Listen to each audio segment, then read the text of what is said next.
Muito boa noite. Estamos aqui para falar sobre quais são os estados mais liberais economicamente do Brasil. Só aguardar um instantinho aqui que o Vladimir já vai entrar. Oi, Vladimir. Vamos entrando aqui.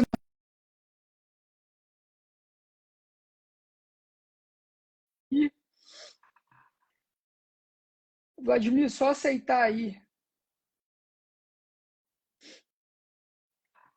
Muito boa noite. Boa noite, Luan. Como vai? Tudo bom? Tudo ótimo, Vladimir. E com você? Tudo ótimo também. Prazer estar aqui com você. Maravilha. O prazer é todo nosso. Bom, a audiência já está falando ali, o pessoal já está chutando quais que são os estados mais liberais do Brasil. A gente vai falar sobre isso. É um estudo que acabou de ser lançado do Centro de Liberdade Econômica da Mackenzie. E aí eu gostaria que você apresentasse, começasse, professor Vladimir, falando sobre esse Centro de Liberdade Econômica, o que ele faz, e aí já pode começar a falar um pouco do estudo, que a gente vai iniciar falando da metodologia dele, e logo na sequência a gente vai entrar nos resultados dos principais estados aí, os que são mais hostis à geração de riqueza e aqueles que são mais abertos à geração de riqueza no Brasil. Bom, Luan, o nosso Centro de Liberdade Econômica é um centro de pesquisa, eu diria que é um think tank, mais do que só um centro de pesquisa, porque a gente trabalha também divulgando esses resultados, como a gente está fazendo agora, que é extramuros, né, para fora da universidade. É o único think tank acadêmico liberal que existe no Brasil ainda hoje, né? Então, é uma coisa comum lá nos Estados Unidos, né? O nosso modelo, inclusive, é baseado no modelo norte-americano de centros de pesquisa ou think tanks liberais vinculados à universidade, né? No Brasil, somos os únicos. E o que a gente faz? A gente trabalha na retaguarda, né? A gente não está no frontline do movimento liberal, a gente está na retaguarda, fazendo o papel de ensinar, então isso é uma coisa importante, né? Então, ensinar as teorias que tratam de liberdade econômica, fazer estudos sobre a economia brasileira, calcular os índices, né? Esse é um dos trabalhos que a gente faz, então esse é o resultado daqui que a gente está falando hoje. E também participar no desenho e discussão de um melhor ambiente de negócios para o Brasil, em que funcione aquilo que deu certo no mundo, né? Que seja uma economia de mercado, que seja aberta, que seja conectada, que seja integrada às cadeias de valores do mundo, e não um país fechado em si, como foi a nossa estratégia de desenvolvimento que não deu certo. A gente, né, perdeu o bonde da história e está correndo atrás dessa capacidade de voltar a crescer, né, crescer de forma sustentável. Perfeito, Vladimir. E vamos começar falando um pouco do estudo aqui, que é o Índice Mackenzie de Liberdade Econômica Estadual. Esse estudo, ele tem aí, eu queria que você falasse um pouco da metodologia dele, mas basicamente são três grandes critérios, três macrocritérios, que é gasto do governo, tributação e regulação e liberdade no mercado de trabalho. Quando que foi a primeira edição desse estudo, Vladimir? E aí eu gostaria que você explicasse um pouco sobre o que vocês definem como gasto de governo. Tá. Bom, primeiro, para falar um pouco sobre a metodologia. Tá? O que a gente faz aqui no nosso trabalho é seguir uma metodologia que já está consagrada do Índice de Liberdade Econômica Mundial, calculado pelo Fraser Institute, que foi o pioneiro nessas pesquisas, né? Teve o Milton Friedman, que ajudou a desenvolver, o Douglas North, os prêmios Nobel de Economia que participaram disso daí. Esse índice ele foi feito para países, depois foi adaptado para os estados da América do Norte, Canadá, Estados Unidos e México. E o que a gente fez aqui no nosso centro? A gente pegou essa metodologia dos estados da América do Norte e a gente ajustou para os dados brasileiros, né? Então a gente seguiu essa metodologia consagrada aí pelo Instituto Fraser e passamos a calcular desde 2017. Só que a gente, uma vez que a gente iniciou esse estudo em 2017, a gente retrocedeu, a gente foi até onde o limite dos dados possibilitava, então a gente foi até 2003. Então hoje a gente tem uma série histórica que vai de 2003, por enquanto até 2021. Final deste ano a gente vai estar com 2022. Sempre tem essa defasagem de 2 anos, por quê? Porque a gente trabalha com dados oficiais. E muitos dos dados que tem aí são dados de arrecadação tributária, de receita e de despesa que vem do sistema chamado SICONF, que fica no Tesouro Nacional. Então, assim, os estados e municípios têm que, uma vez encerrado o exercício fiscal, eles têm que informar esses dados no ano seguinte para o Tesouro, isso tem que ser validado e homologado. Então, por isso que a gente tem sempre esses 2 anos de defasagem, né, por conta da disponibilidade do dado que a gente usa. Né? Então, vale dizer que todos os dados nossos, as bases são oficiais, é Ministério do Trabalho, IBGE, é o SICONF, são os diários oficiais dos estados, ou seja, não tem nada inventado. Tá? Isso é uma coisa importante para destacar do nosso índice. É uma metodologia consagrada, não tem nada inventado. Não lidamos ainda com a lei de liberdade econômica, como uma dimensão a ser avaliada. Estamos trabalhando para fazer essa incorporação nos exercícios futuros. Inclusive, conversando muito com o pessoal aqui do ILISP, né, Instituto Liberal de São Paulo, que tem o acompanhamento da lei da liberdade econômica. Perfeito. E aí você fez uma pergunta, peraí, você fez uma pergunta sobre o que a gente considera como gasto. Perfeito. Antes de você responder, a nossa audiência aqui, podem deixar perguntas aqui que a gente vai responder as principais, tá?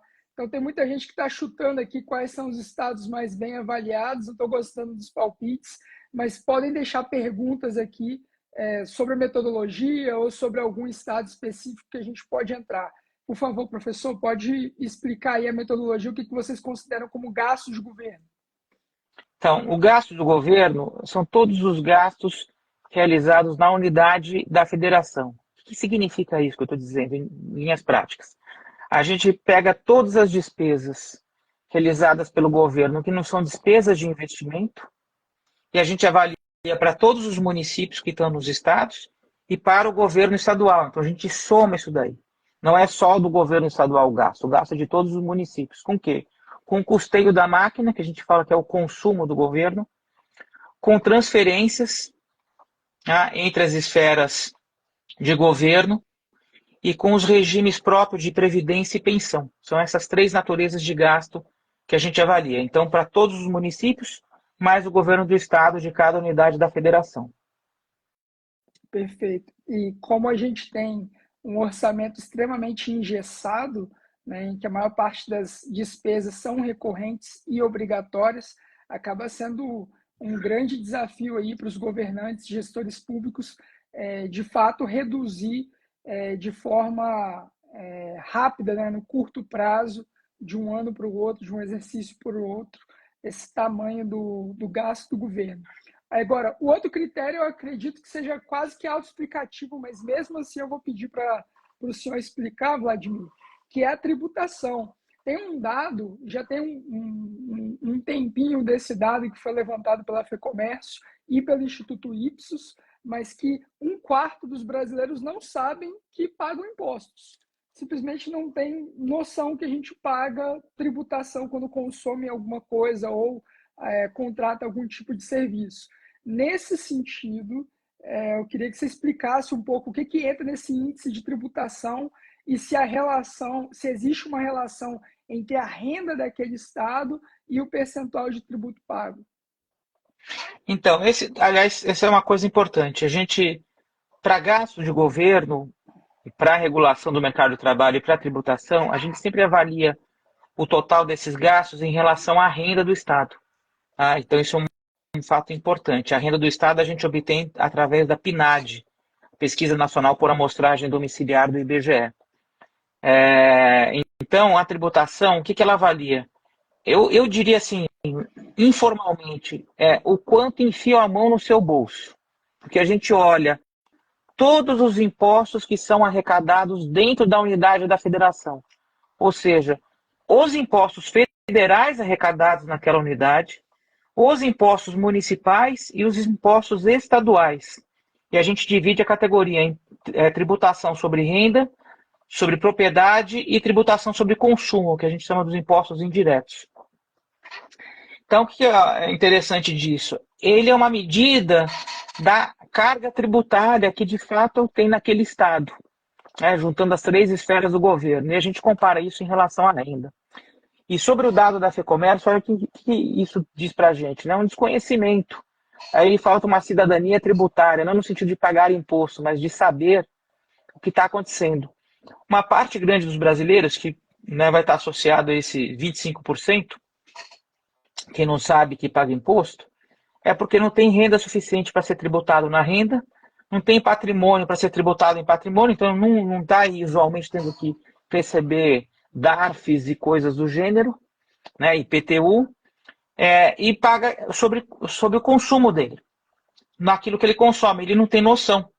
Até essas iniciativas que vêm aí do IBPT, da nota fiscal trazer estimativa de imposto, isso é muito importante, até porque a maior parcela de imposto pago no Brasil é esse, sobre o consumo.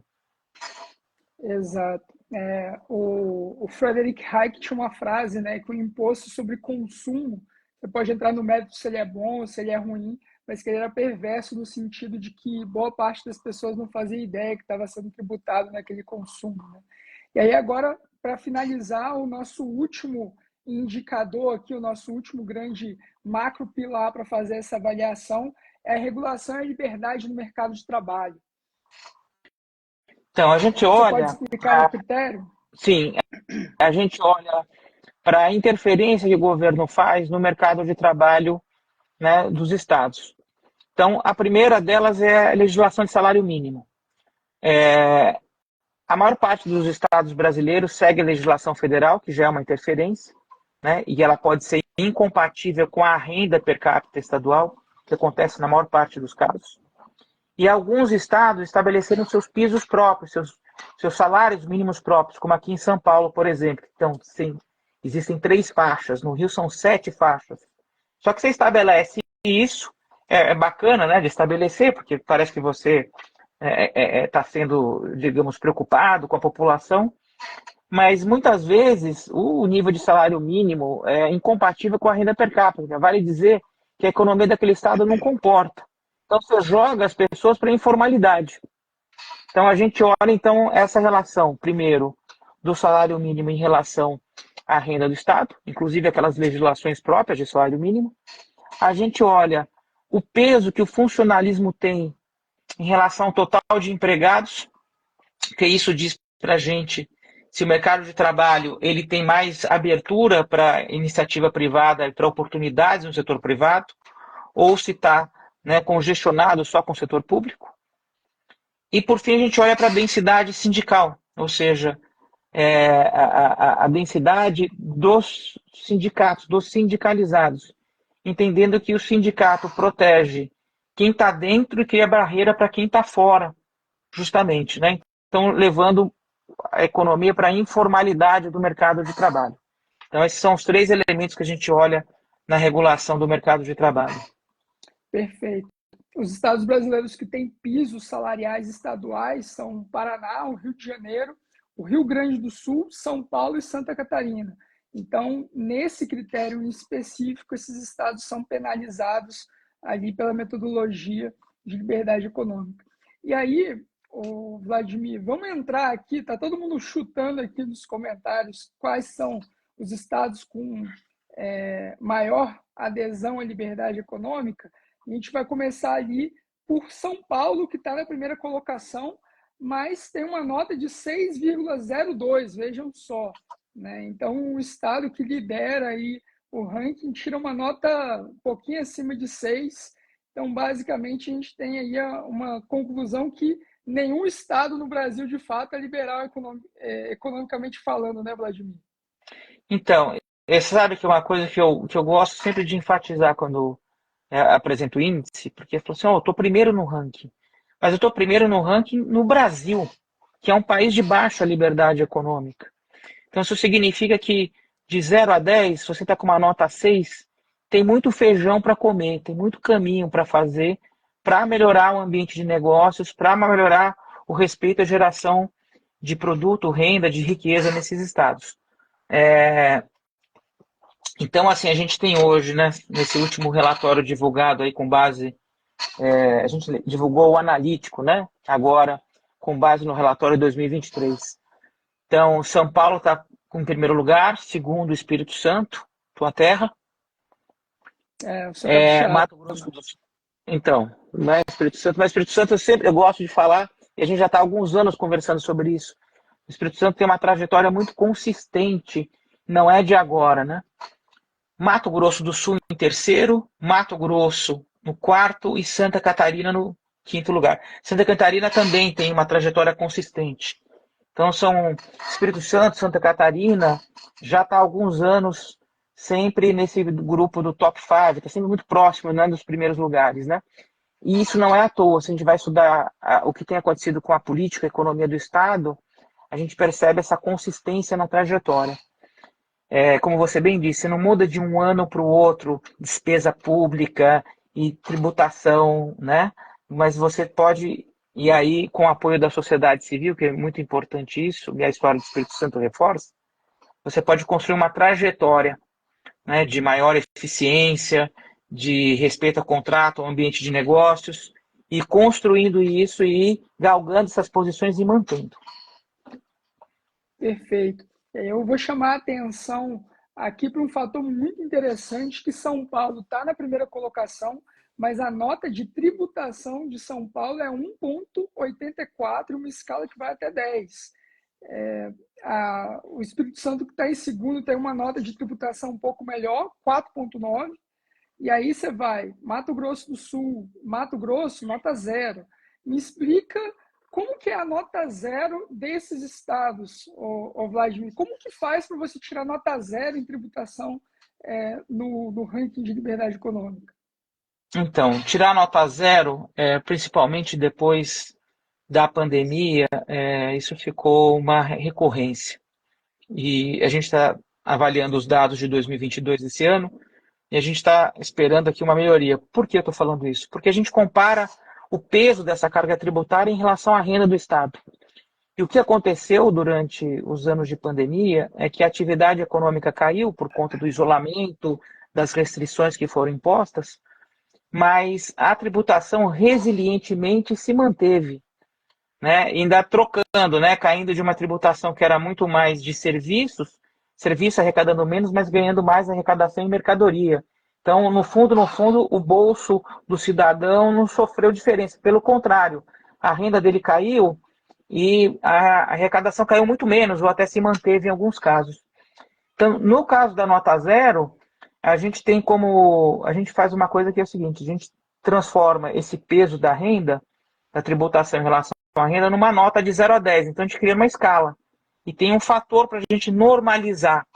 Então, a gente pega o que aconteceu durante a série 2003, 2016, tira a média de quanto tinha de carga tributária dos estados e estabelece qual era a média do Brasil nesse período. Então, se você, como Estado, conseguiu ter uma carga tributária maior do que essa média, você vai ser penalizado. E aí, por isso dá nota 0, né? Quer dizer, você tá com um peso de carga tributária que é acima do que é o histórico, né, desse século XXI, que a gente tem aqui na nossa série de dados. Então, você está, no fundo, é o seguinte: você está tirando muita renda, já tira muita renda do cidadão, mas você está tirando mais do que foi a média dos anos anteriores, né? Perfeito. Aí aqui eu vou começar algumas das perguntas. Podem mandar perguntas, tá? Fiquem à vontade aí para mandar perguntas que a gente vai começar a responder agora que já explicou um pouco a metodologia. A gente pode entrar em algumas minúcias do indicador. O Wellington Silva 8 perguntou quais são os piores estados. E aí aqui eu já vou listando, né? Em último lugar foi o Piauí, e aí de trás para frente, né? Piauí, Tocantins, Roraima, Pernambuco e Sergipe. Esses foram os piores estados aqui na colocação, todos eles com uma nota abaixo de 4. Você gostaria de trazer ali um comentário, Vladimir? Eu gostaria de trazer um comentário. o que chama a atenção nesses estados não é só o fato da tributação estar pesando muito, o que acontece em boa parte deles, mas Todos eles são estados próximo de um ou com menos de um no com quesito menos de um. tributação, inclusive. Mas também chama atenção o peso das despesas públicas, estão com notas inferiores em boa parte dos seus critérios, ou seja, são estados grandes em termos de tamanho que ocupa de atividade econômica e são grandes no mercado de trabalho. Mesmo que esses estados não tenham legislação própria de salário mínimo, a legislação nacional é incompatível com o nível de renda desses estados e o mercado de trabalho ele é tomado por funcionalismo público. Você pega o caso, por exemplo, do Piauí, por exemplo, tem um peso muito grande o funcionalismo público em relação ao mercado de trabalho total. E eu me lembro quando eu morei lá, os jovens que conseguiam estudar, ter boas escolas, e o Piauí tem um histórico de alguns exemplos de boas escolas, né, tanto pública quanto privada, não se viam construindo uma vida no setor privado ali no Piauí, ou migrando para outros estados para trabalhar, ou prestando concurso público, né? Então isso diz muito sobre esse mercado de trabalho com alta interferência, por exemplo. Perfeito. E aí aqui a gente tem uma questão que é muito criticada na literatura, em alguns sentidos, que é um país que tem dimensões continentais como o Brasil, ter um piso de salário mínimo que serve para todos os entes de forma obrigatória, só que a realidade de alguém no Piauí é muito diferente da realidade de alguém que mora, como eu, no Distrito Federal. Então, o poder de compra acaba sendo muito diferente, né? Sim. R$ 100 de poder de compra no Distrito Federal é 30%, 40% maior do que em alguns estados do Nordeste. Aliás, perdão, o poder de compra no Distrito Federal de R$ 100 chega a ser 30%, 40% menor do que alguns estados do Nordeste, justamente porque tem mais dinheiro circulando. Então, isso acaba, quando você estabelece um piso salarial para regiões tão diferentes entre si, algumas tendem a ser prejudicadas. Né? Então, esse é um problema do Brasil. O professor Ulisses, que é coautor do estudo, ele sempre reforça uma coisa, né? O Brasil, o federalismo dele, ele é muito incompleto, né? O princípio de subsidiariedade, de federalismo, ele é muito fraco no Brasil, né? Então tem muita coisa centralizada e eu particularmente eu fico, a gente pode até ter opinião diferente, não, mas não sei qual é a sua, mas eu fico muito reticente a uma reforma tributária que cria uma figura que centraliza a arrecadação, né, das esferas estaduais e municipais. Aí. Então, eu acho que está indo ao contrário do que deveria ser. Né? O salário mínimo deveria ser regional, não deveria ter um piso nacional impositivo, deveria ter de acordo com os mercados de trabalho, o custo de vida, como você estava falando. Caso opte por ter, né, obviamente, a legislação de salário mínimo, a arrecadação num mecanismo centralizador me assusta, porque vai ao contrário da ideia de federalismo, né? Você concentra muito poder e você não lida com as realidades, né? Então eu fico hoje bem reticente o cenário que eu já estou vendo, não um cenário de centralização, não o contrário.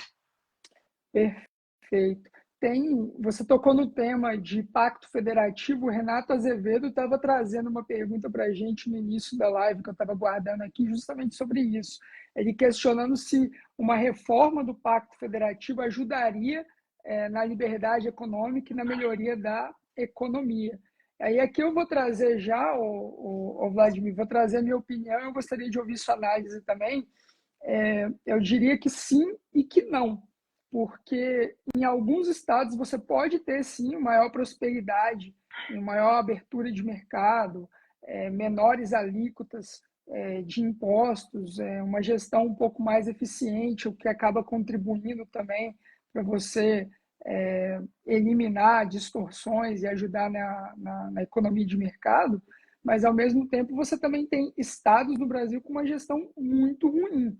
A gente está em discussão no Congresso nessa semana, inclusive, de uma PEC que traz a renegociação de dívida dos estados e que o ranking tem se posicionado de forma contrária, em que você tem 5 estados que concentram mais da metade da dívida pública subnacional no Brasil, e ao fazer essa renegociação de dívida, a gente vai estar premiando estados que historicamente tiveram uma administração ruim, né? E penalizando por tabela estados que tiveram uma gestão fiscal melhor.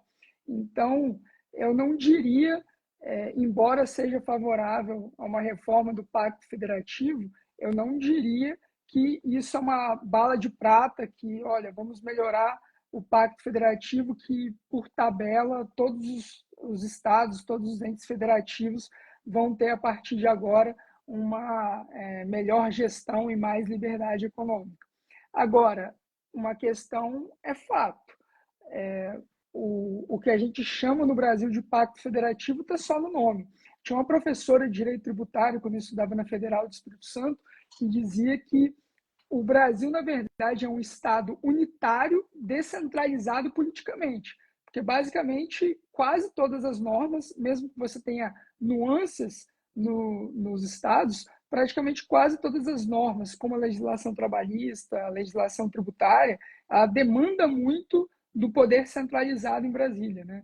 Então, certamente, há espaço para você melhorar o Pacto Federativo, você ter um pouco mais de flexibilidade e autonomia nos estados nesse sentido.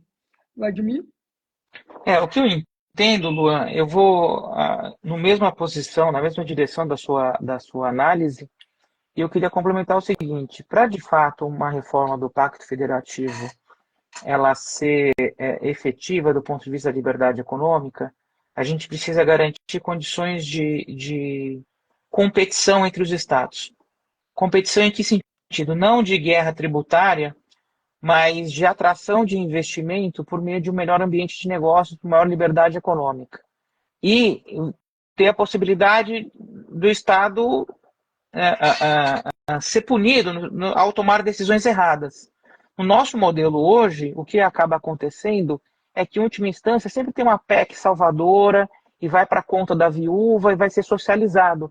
Então, você não tem competição de gestão. Sabe, rankings como o antigo Doing Business subnacional, o ranking de competitividade do CLP, eles exercem um papel super importante de chamar a atenção. Olha, estados que são atraentes para investimento do setor privado, para atração de investimento estrangeiro. E é isso que devia mover os estados, né? Mas eles têm que criar condições dessa competição, inclusive da penalidade por fazer má gestão. A penalidade não existe. Então você acaba premiando esse comportamento, em vez de você caminhar no sentido de uma eficiência, de um crescimento melhor, você acaba ficando mais do mesmo. Porque no final das contas, a viúva, que é o Tesouro Nacional, vale dizer, é o bolso da gente, vai pagar, né, pelas decisões mal feitas.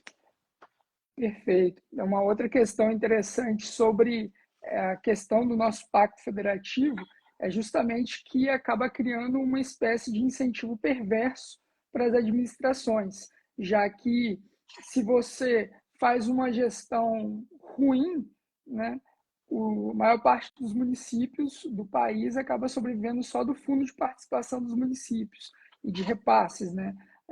Os estados, boa parte dos estados também, a maior parte das receitas vem de distribuição de recursos de fundos da União.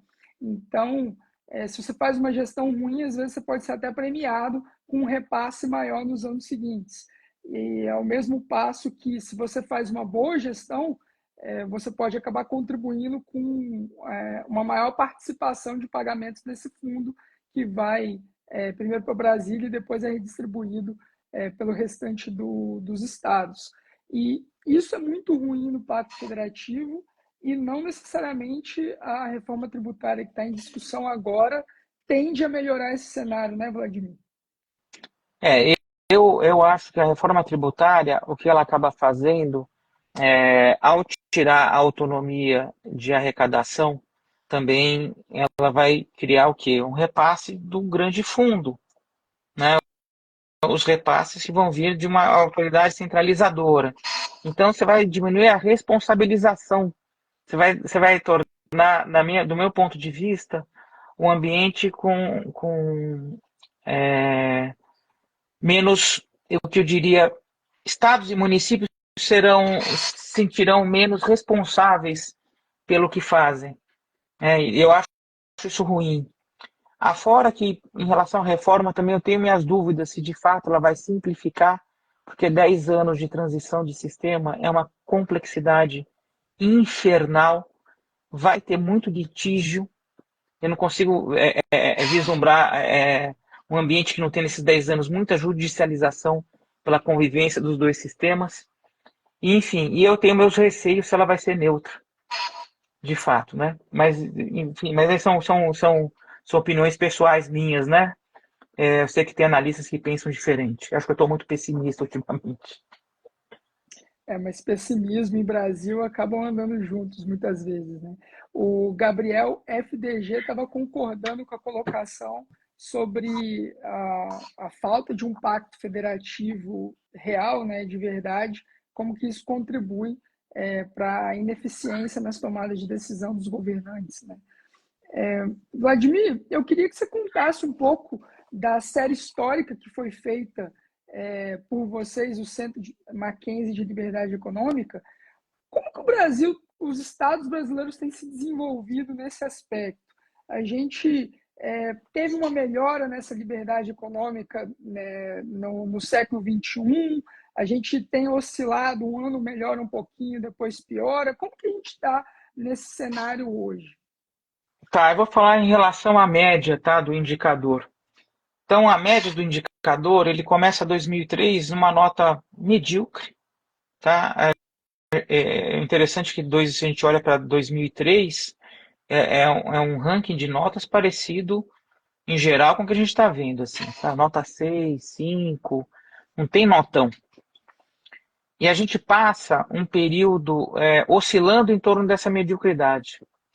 O que chama a nossa atenção, e isso é uma coisa que merece assim, um estudo específico disso, é que depois da troca de governo, que teve impeachment da Dilma, assumiu o Temer, principalmente no governo dele, de alguma forma, algum sinal foi emitido a partir de Brasília, em relação principalmente à questão de teto de gasto, etc., que isso, de alguma forma, sinalizou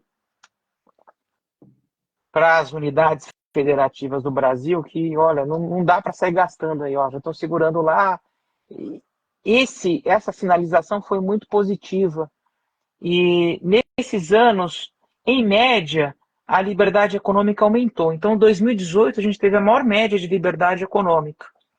2019, quando os novos governadores foram eleitos, e é novo presidente, mas os novos governadores, a liberdade caiu um pouco, depois tem a porrada da pandemia, que aí a liberdade econômica, aí, por tudo que aconteceu, ela despenca. E 2021 é um ano de retomada, e assim vai em 2022. Só que a retomada, assim, a queda é muito forte, a retomada não vem no mesmo ritmo.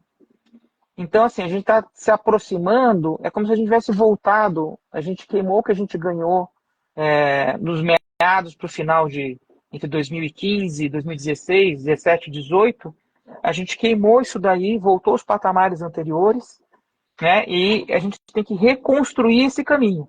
O problema é que, diferentemente daquele cenário que a gente tinha no governo Temer, a sinalização de agora é gasto é vida. Governo federal comemorando que o ano que vem vai bater recorde de arrecadação tributária. Entendeu? Então a sinalização vai ao contrário, não vai em maior liberdade econômica, vai em menor. Né? Então, eu acho que esse patamar que a gente obteve ali em torno de 2018, na média dos estados, não estou falando para todos, mas na maioria deles, eu acho que a gente não vai observar tão cedo. Teria que ter uma mudança de mentalidade de espírito. E aí, com uma leva, uma safra de governadores que entendam que liberdade econômica é importante, que controlar gasto público é importante, que tributar menos é mais, ou seja, menos imposto é mais, só que a autonomia deles vai caindo na medida que tem a nova reforma tributária nos próximos anos. E eu acho que é uma sinalização que vem da própria presidência, né? Esse nosso federalismo, de fato, como ele é fraturado, ele não é inteiro, né? Depende muito dos sinais emitidos pela esfera federal. E a esfera federal, tão cedo, não está emitindo um sinal pró-liberdade econômica. Perfeito. É uma questão muito importante de análise de rankings, né? Como a gente estava explicando na metodologia, eles são multifatoriais, né? Então, os governadores novos assumiram em 2019, boa parte deles fizeram reformas na previdência do funcionalismo estadual, mas essas reformas são duas coisas, né? Elas tendem a demorar a dar resultado, né, que aí contribui nas contas públicas, é, mas logo no ano seguinte nós tivemos uma grande porrada da pandemia, e aí obviamente você teve, em virtude de todo um estado de calamidade, a necessidade de maior gasto público para combater os efeitos da pandemia. O RUC, desculpa a pronúncia, porque é RUCH, então não sei se é RUCH ou RUC, perguntou aqui como que o Brasil, e aí é o Brasil como um todo, né, se compara aos estados europeus em liberdade econômica, Vladimir. Então, o Brasil como um todo, se a gente pegar o ranking do Fraser, a gente está na posição, se eu não me engano, no último relatório, que foi divulgado agora em 2023, na posição 93. Os países europeus, eles estão entre as 30 melhores posições. Alguns, né, no ranking dos países com maior liberdade econômica, a despeito de alguns deles ter carga tributária elevada, como Dinamarca, por exemplo, né, ou Finlândia, mas os outros indicadores são muito bons e compensa a carga tributária. França, que já está uns 30 e pouco, quase 40, né, que é um estado mais intervencionista. Grã-Bretanha é mais elevado, mas enfim, a gente tem uma diferença aí de no mínimo 60 posições na média, né? E distante, bem distante. Então veja, eu estou falando de Europa, né, que não é o reconhecido como continente mais liberal, né, mas a nossa distância é grande, a gente é muito ruim em termos de liberdade econômica. E lá eles avaliam, quando a gente avalia o índice do país como um todo, em vez de olhar 3 áreas, a gente olha 5 grandes áreas. São no Fraser dá 42 variáveis, né? Então tem muito detalhe para explicar o porquê que a gente está ruim. E uma Perfeito. curiosidade que eu ia só tocar. A gente fez um exercício alguns anos atrás, como a gente usa a mesma metodologia do Fraser, a gente consegue ponderar os dados estaduais pelas notas do Brasil como um todo e comparar com os estados da América do Norte. E aí era triste notar que assim, os melhores estados do Brasil estavam na média do México. Quer dizer, nem melhor do que o México a gente estava, os nossos estados. Né? E isso explica um pouco essa hostilidade de geração de riqueza, um pouco do fato da gente estar comemorando um crescimento econômico anual aí de cerca de 2%, né? Eu lembro quando eu era adolescente que quando o Brasil crescia 2%, a gente chamava de pibinho, né? Hoje, infelizmente, tudo é relativo. Então, hoje a gente já comemora quando a gente cresce 2%, depois de a gente ter tido ali basicamente uma década perdida, né? E isso, trazendo um pouco aqui de considerações finais, explica um pouco também da nossa situação atual. Quando a gente compara a renda média do Brasil de 2023 e compara com o Brasil de 2013, essa renda média ela caiu quase 30%. Ou seja, na média, o brasileiro hoje é 30% mais pobre do que era uma década atrás. E enquanto a média global, a média dos países aumentou a renda per capita, aqui diminuiu, e isso em um momento em que a economia global performou muito bem. Então a gente acabou, exceto a pandemia, então a gente acabou patinando justamente em um período em que a economia global ia bem. E o Brasil, até por ter pouca liberdade econômica, acaba penalizando o próprio crescimento e dificilmente quando o mundo não vai bem, a gente vai acabar crescendo, né? Acaba que o Brasil se torna aí uma espécie de vagão que é puxada por uma locomotiva que é a economia mundial, especialmente Estados Unidos e China. Vladimir, queria que você trouxesse as suas considerações finais. Bom, eu queria falar que todo o esforço de tentar medir competitividade, ambiente de negócios, liberdade econômica dos estados, é um esforço, primeiro, para trazer uma conscientização para quem vive no Brasil, para os governantes, inclusive, que às vezes eles não têm a menor ideia, né, do que está acontecendo, mas tem uma outra finalidade, que é induzir o que a gente considera uma competição saudável. Sabe, se os estados competirem entre si para serem melhores no ranking de liberdade econômica, eles estão competindo para ter um ambiente que gera mais emprego formal, renda, riqueza, empreendedorismo, né, o famoso trabalho ter assinada, que é o que a gente espera de um país saudável, né, um país que possa crescer com bases sustentáveis na atividade econômica, dentre outras coisas, né? A gente pode falar das questões sociais em outro momento, mas é um pré-requisito para cuidar, inclusive, do social, que a economia ela cresça, ela gere riqueza. E a melhor forma de inclusão é o trabalho e o empreendedorismo. Né? Qualquer auxílio tem que ser transitório. Né? O que você tira, você tem que tirar a pessoa da condição de pobreza. E não existe, na história da humanidade, algo que seja diferente da liberdade econômica, que conseguiu, mais do que tudo, né, o liberalismo econômico, tirar bilhões da pobreza. A gente fala muito de China, ou fala da Ásia. A China só conseguiu crescer e tirar as pessoas da fome e da pobreza quando decidiu abrir a sua economia e liberar a Perfeito. atividade econômica, né? Então, acho que essa lição para o Brasil não é mais intervencionismo, não é interferir mais, não é escolher setores, mas abrir a economia, garantir um ambiente de negócios pró-liberdade econômica, para que de fato a gente consiga crescer de forma sustentável, senão vai ser pibinho, vai ser voo de galinha. E isso significa que a gente está empobrecendo historicamente. Você levou um bom ponto.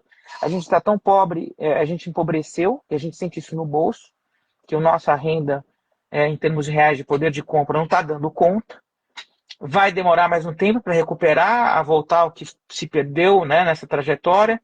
E tivemos essa recessão de 15, 16, que foi a grande diferença nossa em relação ao mundo.